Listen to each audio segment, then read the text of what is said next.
Just wanted to turn back to what your core business is. I mean, what do you think are the main challenges for your particular area over the next few years? I mean, what are you kind of bracing yourself for? I think as more and more things gets connected, and of course also from a user perspective, things look more and more simple, but actually the back end gets more and more complex. Right. And just keeping up with the scale, kind of like when whatever number you want to throw out there for Internet of Things gets online, that creates both skills and a whole new level of technology. Also, when you're connecting stuff, it's all about kind of like privacy, consent, and I think a lot of the industry has been looking on privacy from a negative angle, which I think is, of course, the big brother see you kind of stuff. Yeah. But I think there is a very, very positive aspect of this, as long as you have consent. If you, in a very easily way, kind of like have consent to share your kind of like medical records to a doctor or somebody you trust, or you're able to kind of like share some of your children's information from school to the right people, it actually can make better service and applications.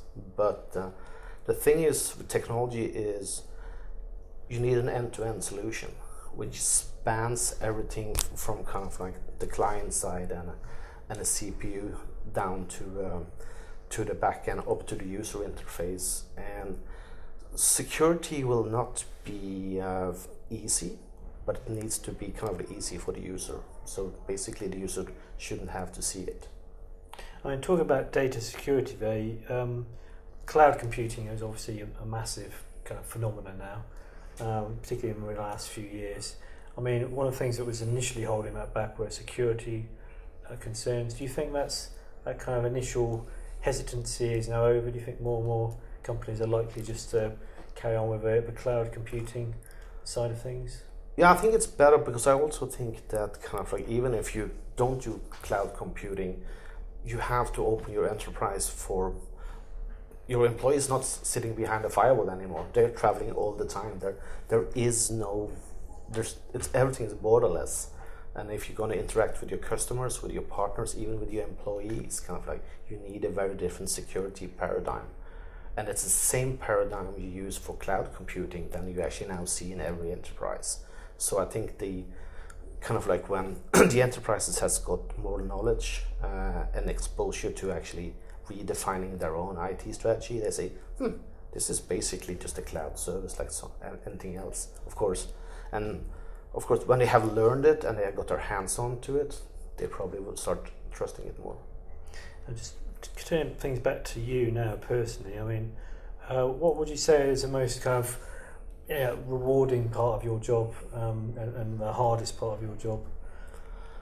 The rewarding thing is actually when people take our technology and go place it with it that I never thought about, creating something totally new, kind of like Toyota, for instance. It's the car that authenticates, and and what Toyota wants to do is to make a better service for their customers, and basically it's like a loyalty program.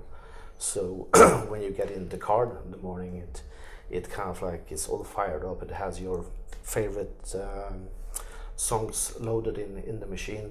They know where you're going and even give you a hint on the way, kind of like where your next best lunch is coming from.